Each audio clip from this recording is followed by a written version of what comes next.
आज है 12 अगस्त 2024 दिन सोमवार। Welcome back to clean news UP. चलिए देखते हैं उत्तर प्रदेश की 25 फटाफट बड़ी खबरों को। यूपी के 16 जिलों में बनेंगे 23 आधुनिक बस स्टेशन। उत्तर प्रदेश में परिवहन व्यवस्था को आधुनिक करने की तैयारी शुरू हो गई है। इसके तहत 16 जनपदों में 23 नए बस टर्मिनल्स का आधुनिकीकरण किया जाएगा। इससे प्रदेश में कनेक्टिविटी बढ़ेगी, जिससे लाखों लोगों को फायदा होगा। ये बस स्टेशन पीपीपी मॉडल के आधार पर विकसित किए जाएंगे। जल्दी इन पर काम शुरू हो जाएगा। तब तक इन स्टेशन को अस्थायी तौर पर दूसरी जगह शिफ्ट किया जाएगा। यूपी के इन जिलों में खुले नए 9 engineering college. Kalam patent centre में छात्र करेंगे research. AKTU VC professor JP Pandey ने बताया कि कार्य परिषद की बैठक बुलाई गई थी। वित्त समिति की 66वीं बैठक में रखे गए बजट के प्रस्ताव को पास किया गया। साथ ही विद्या परिषद की 70वीं, 71वीं, 72वीं बैठक और परीक्षा समिति की 80वीं बैठक के प्रस्तावों पर अनुमोदन प्रदान किया गया है। यूनिवर्सिटी में नवाचार और शोध को बढ़ावा देने के लिए कलाम पेटेंट सेंटर बनाने के प्रस्ताव को बैठक में रखा गया। गोरखपुर विकास प्राधिकरण के 14 भूखंड आवंटन के विज्ञापन पर रोक। राष्ट्रीय उपभोक्ता विवाद निवारण आयोग नई दिल्ली ने गोरखपुर विकास प्राधिकरण की ओर से बुद्ध विहार पार्ट ए के भूखंडों की नीलामी के लिए निकाले गए विज्ञापन पर रोक लगा प्राधिकरण को जवाब दाखिल करने का आदेश दिया। इन भूखंड आवंटन का मामला साल 2005 से विवादों में है। हालांकि प्राधिकरण का कहना है कि आदेश की प्रति नहीं मिली है। योगी सरकार 30,000 युवाओं को देगी सूर्य मित्र की ट्रेनिंग। उत्तर प्रदेश सरकार राज्य के हर घर की छत पर सोलर पैनल लगाने के अपने लक्ष्य को प्राप्त करने के लिए 30,000 युवाओं को सूर्य मित्र के रूप में प्रशिक्षित करने की योजना बना रही है। केंद्र सरकार की तरफ से पिछले साल फरवरी में प्रधानमंत्री सूर्य घर योजना की शुरुआत की गई। इसका लक्ष्य देश भर में 1 करोड़ सौर छतों पर सौर पैनल लगाना है। योगी आदित्यनाथ के नेतृत्व वाली उत्तर प्रदेश सरकार ने राज्य में अब तक 25 लाख से अधिक सौर पैनल लगाए। अलीगढ़ में होगा वंदे भारत एक्सप्रेस का ठहराव। 16 अगस्त को स्टेशन पर रुकेगी पहली बार। दिल्ली से अयोध्या के बीच प्रयागराज के रास्ते चलने वाली वंदे भारत एक्सप्रेस का अलीगढ़ जंक्शन पर ठहराव होगा। यात्री वंदे भारत के अलीगढ़ में ठहराव की काफी समय से मांग कर रहे थे। अलीगढ़ वासियों के लिए अच्छी खबर है कि दिल्ली अयोध्या वंदे भारत एक्सप्रेस का 16 अगस्त से अलीगढ़ स्टेशन पर ठहराव होगा। इसके लिए यात्री लंबे समय से मांग करते आ रहे थे। पीपीपी मॉडल पर सारसौल बस स्टेशन पर बनेगा नया टर्मिनल। मिलेंगी आधुनिक सुविधाएं। उत्तर प्रदेश राज्य सड़क परिवहन निगम अलीगढ़ के सारसौल समेत प्रदेश के 23 प्रमुख बस स्टेशंस को पीपीपी मॉडल पर आधुनिक बस टर्मिनल के रूप में विकसित करेगा। इस योजना में इन बस स्टेशंस पर आधुनिक यात्री सुविधाएं, रिटेल आउटलेट्स, मल्टीप्लेक्स की सुविधाएं उपलब्ध होंगी, जिससे यात्रियों को बस स्टेशन पर बेहतर सुविधाएं मिल सकेंगी। 18 और 19 अगस्त को यूपी की महिलाओं को मिलेगा योगी सरकार का तोहफा। फ्री में कर सकेंगी बस में सफर। योगी सरकार आने वाली 18 और 19 अगस्त को यूपी की महिलाओं को बड़ा तोहफा देने जा रही है। योगी सरकार के इस तोहफे का लाभ महिलाएं फ्री में उठा सकेंगी।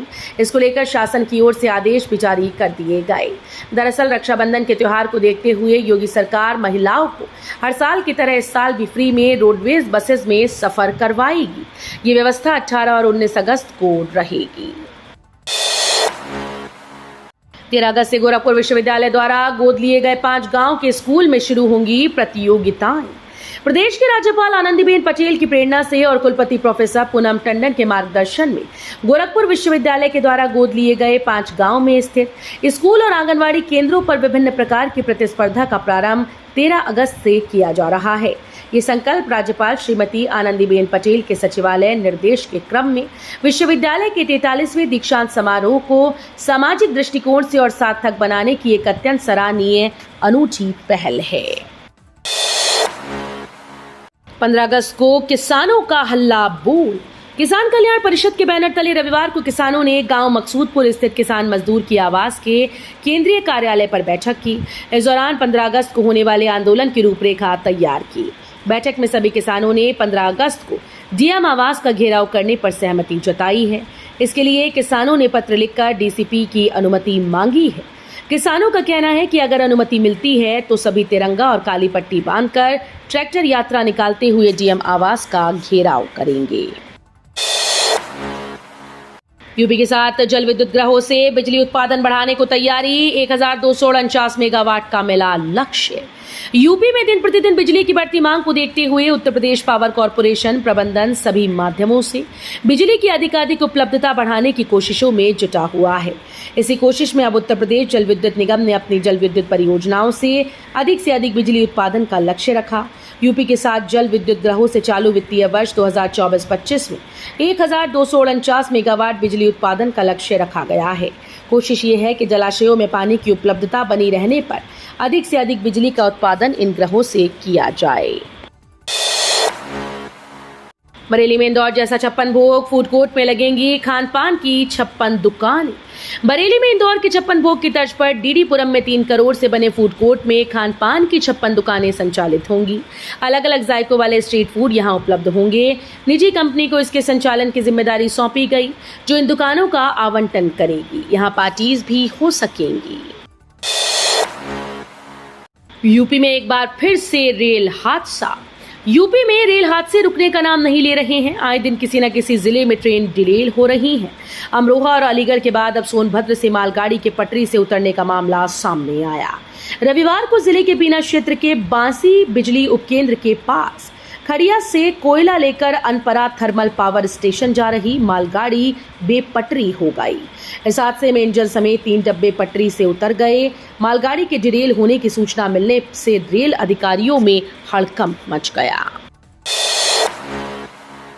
उपचुनाव को लेकर मायावती की बड़ी घोषणा, यूपी की सभी 10 विधानसभा सीटों पर प्रत्याशी उतारेगी बसपा।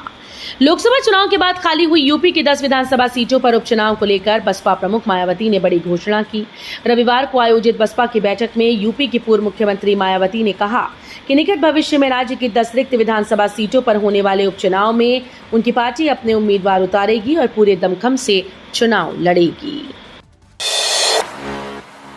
यूपी में पीडी आधार को मजबूत करेगी सपा, युवाओं को लेकर 2027 का भी बताया प्लान। पीडीए रणनीति के तहत लोकसभा चुनावों में मिली सफलता के बाद समाजवादी पार्टी अब अपने कैडर को उत्तर प्रदेश में और मजबूत करने में जुट गई है। सपा ने इसके लिए पिछड़े और अल्पसंख्यक समुदाय के छात्रों को साधेगी।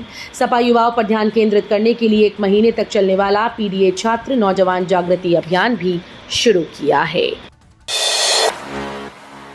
इस टेक्निकल यूनिवर्सिटी ने बदला बीटेक का क्रेडिट सिस्टम, 2024-25 से लागू होगा बदलाव। डॉक्टर एपीजे अब्दुल कलाम प्राविधिक विश्वविद्यालय और संबद्ध कॉलेजेस ने सत्र 2024-25 के बीटेक कोर्स के क्रेडिट सिस्टम में बदलाव किया। क्रेडिट सिस्टम में बदलाव इसलिए किया गया ताकि स्टूडेंट्स को स्टार्टअप और एंटरप्रेन्योरशिप के लिए तैयार किया जा सके। क्रेडिट सिस्टम में हुए बदलाव से संबंधित जानकारी को यूनिवर्सिटी ने अपने ऑफिशियल पोर्टल पर जारी कर दिया है। आयकर विभाग खंगालेगा साइबर ठगों की आय, पुलिस से मांगा ब्यौरा, जेल में होगी जांच। आयकर विभाग साइबर ठगों की इनकम की कुंडली खंगालेगा। इनकम टैक्स ने पुलिस से साइबर ठगों का ब्यौरा मांगा, जिन मामलों में नकदी बरामद हुई। अलीगढ़ में पहली बार ऐसा होने जा रहा है जिसमें आयकर विभाग टैक्स के नजरिए से जांच करेगा। आईटी एक्ट के तहत गिरफ्तार आरोपियों से जेल में इन्वेस्टिगेशन विंग के अफसर पूछताछ करेंगे। सभा के गढ़ करहल में सेंध लगाने की तैयारी में भाजपा, ब्रजेश पाठक ने कार्यकर्ताओं के साथ की चर्चा। उत्तर प्रदेश के उप मुख्यमंत्री ब्रजेश पाठक ने करहल विधानसभा उपचुनाव को लेकर रविवार को भाजपा कार्यकर्ताओं के साथ मंथन किया। उन्होंने कहा कि पार्टी बूथवार रिपोर्ट तैयार कर रही है और उसके आधार पर योजना बनाई जाएगी। करहल विधानसभा को सपा का गढ़ कहे जाने पर डिप्टी सीएम ने कहा कि सभी गढ़ खत्म हो चुके हैं, अब ये जनता का गढ़ है और जनता जिसे चुनेगी वही जीतेगा। जनकोच और स्लीपर वाली अलग अलग वंदे भारत ट्रेन चलेगी। रेलवे यात्रियों के लिए सुविधाओं में कई बदलाव कर रहा है। इस कड़ी में अब वंदे भारत को जनरल कोच से जोड़ने की योजना है। इसके लिए अलग से ट्रेन चलाई जाएगी। साथ ही वंदे भारत ट्रेन से एसी और स्लीपर कोच भी जोड़े जा रहे हैं। रेलवे ने इसके लिए प्रस्ताव तैयार कर लिया और अब रेलवे बोर्ड और क्षेत्रीय रेलवे के बीच इसको लेकर विचार चल रहा है। रेल मंत्रालय की ओर से हरी झंडी मिलने के बाद इस योजना को अमली जामा पहनाया जाएगा। काशी में गंगा का उफान। इस बार भक्तों के लिए बाबा दरबार तक पहुंचना अन्य श्रावणी सोमवारों की अपेक्षा सुगम नहीं रहेगा। सावन के चतुर्थ सोमवारों को बाबा के दरबार तक पहुंचने के 3 मार्ग बंद रहेंगे। श्रद्धालु इस बार गंगा द्वार व सिल्को द्वार 4A और सरस्वती द्वार से बाबा के गर्भगृह तक नहीं पहुंच सकेंगे। कारण कि तीनों द्वारों को आपात परिस्थितियों के चलते बंद कर दिया गया है। गंगा द्वार बाढ़ के चलते अन्य घाटों से संपर्क टूटने और नाव का संचालन बंद होने के कारण बंद कर दिया गया। लखनऊ में बिकेंगे 13,000 प्लॉट। एलजी आवास विकास का बड़ा फैसला, फिलहाल फ्लैट नहीं बेचे जाएंगे। राजधानी में अपने घर का सपना सजोए लोगों के लिए बेहद खास खबर है। एलजी और आवास विकास की ओर से इस साल के अंत तक करीब 13,000 प्लॉट लॉन्च करने की तैयारी हो रही है। एलजीए के बने कमर्शियल कॉम्प्लेक्स और अपार्टमेंट में गुणवत्ता की शिकायतों को देखते हुए अब फैसला लिया गया है कि आने वाले समय में एलजीए फ्लैट और कमर्शियल कॉम्प्लेक्स का निर्माण नहीं करेगा। सुलगते बांग्लादेश पर सीधी नजर, भारत की खास एजेंसी का निगरानी विमान तैनात। बांग्लादेश के हालात सही नहीं हैं, अस्थायी सरकार बनी है। ऐसे में भारत बांग्लादेश सीमा पर गतिविधियां बढ़ गई। हजारों की संख्या में बांग्लादेशी नागरिक हिंसा से बचने के लिए भारत की सीमा में दाखिल होना चाहते हैं। सीमा पर बीएसएफ ने कड़ी चौकसी की, एक भी घुसपैठ ना हो इसका पूरा प्रयास किया जा रहा है। वाराणसी कैंट स्टेशन से गुजरने वाली 4 जोड़ी ट्रेन का बदला मार्ग। कैंट स्टेशन से गुजरने वाली 4 जोड़ी ट्रेन का स्थायी रूप से मार्ग बदला गया। 11 दिसंबर से गोरखपुर एलटीटी एक्सप्रेस, 12 दिसंबर से गाजीपुर कोलकाता शब्दभेदी एक्सप्रेस, 9 दिसंबर से गोरखपुर शालीमार एक्सप्रेस और 10 दिसंबर से वाराणसी इंदौर काशी महाकाल एक्सप्रेस जंगई मां बेल्हा देवी धाम प्रतापगढ़ सुल्तानपुर होकर आगे जाएगी। अडानी ग्रुप और सेबी अध्यक्ष को लेकर हिंडनबर्ग के आरोपों पर आप हुई हमलावर। आम आदमी पार्टी के राज्यसभा सांसद संजय सिंह ने आज अडानी की ऑफशोर संस्थाओं में सेबी अध्यक्ष की कथित हिस्सेदारी के बारे में हिंडनबर्ग के आरोपों को लेकर प्रधानमंत्री नरेंद्र मोदी पर निशाना साधा। आप नेता ने कहा कि प्रधानमंत्री नरेंद्र मोदी इस मामले की निष्पक्ष जांच के लिए अपने पद से इस्तीफा देना चाहिए। अब सुप्रीम कोर्ट को इसका संज्ञान लेना चाहिए। संजय सिंह ने रविवार को एक प्रेस कॉन्फ्रेंस कर कहा कि अडानी मामले को लेकर सेबी अध्यक्ष की जांच का कोई मतलब नहीं है।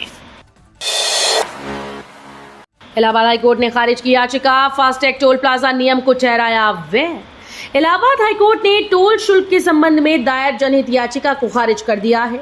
याचिका में दलील दी गई थी कि टोल प्लाजा के सभी लेन को फास्टैग लेन घोषित करना असंवैधानिक और मनमाना है, जिससे फास्टैग न लगाने पर दुगना शुल्क वसूला जा रहा है।